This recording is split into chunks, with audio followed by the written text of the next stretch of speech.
Muy buenas tardes y bienvenidos de nuevo a su noticiero favorito PRI-UAM a distancia. El día de hoy tenemos una cápsula donde nuestros especialistas nos hablarán sobre las noticias más importantes que marcaron un antes y un después en la historia de México durante el periodo de 1970 a 1988. Comenzamos con nuestra reportera Carla Alejandra y su invitado Alejandro Farfán. Puedes comenzar, Carla. Buenas tardes y bienvenidos todos a este espacio informativo. El 10 de junio de 1971 se llevó a cabo una marcha conocida como Jueves de Corpus, donde estudiantes principalmente de la UNAM y Politécnico salieron a las calles en apoyo a la Universidad de Nuevo León. Desgraciadamente tuvo un desenlace trágico. El ejército mexicano usó sus armas para terminar con dicha protesta estudiantil en la plaza de Tlatelolco, la cual dejó cientos de muertes, heridos, desaparecidos y detenidos. Aún se desconoce el número de muertes. Sin embargo, fuentes cercanas al gobierno la consideran como un genocidio. Para indagar más de este suceso, invitamos al licenciado Alejandro Farfán, ex rector de la Universidad de Nuevo León, el cual nos explicará de forma más detallada cómo se vivió este suceso. Licenciado, buenas tardes.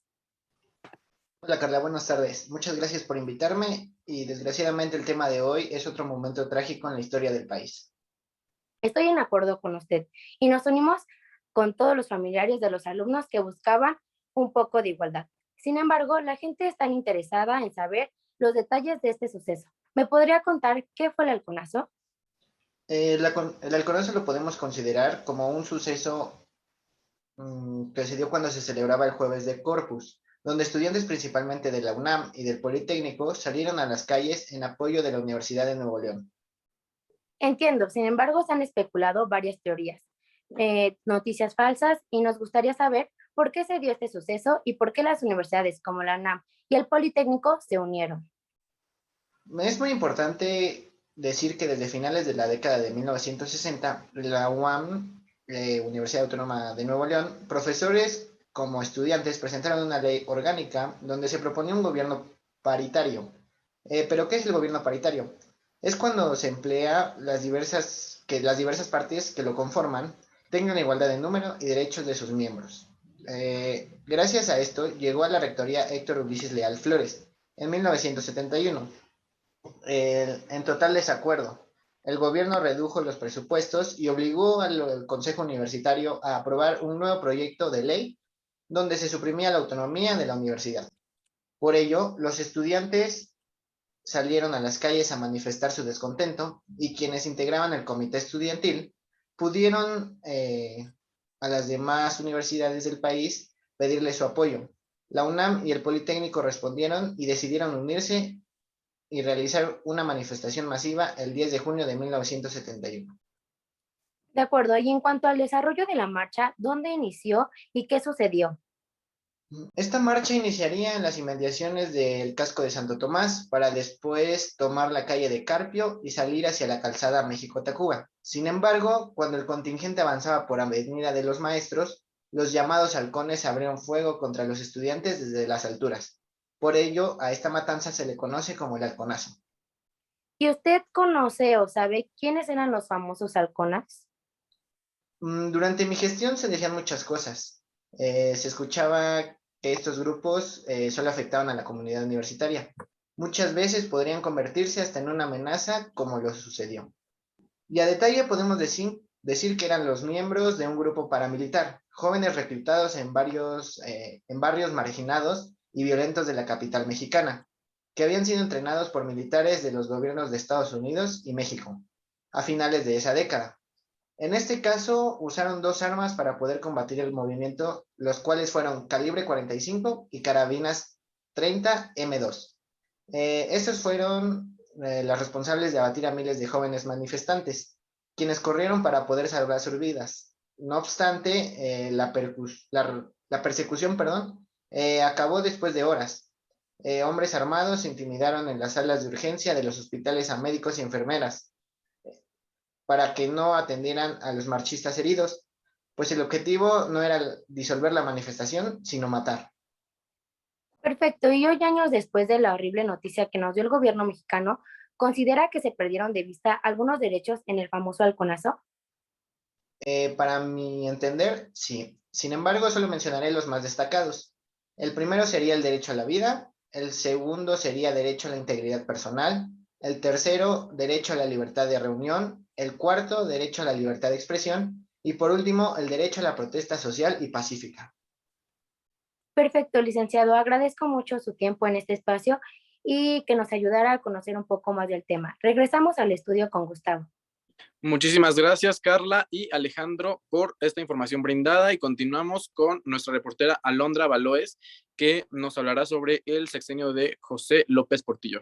Puedes empezar, Alondra.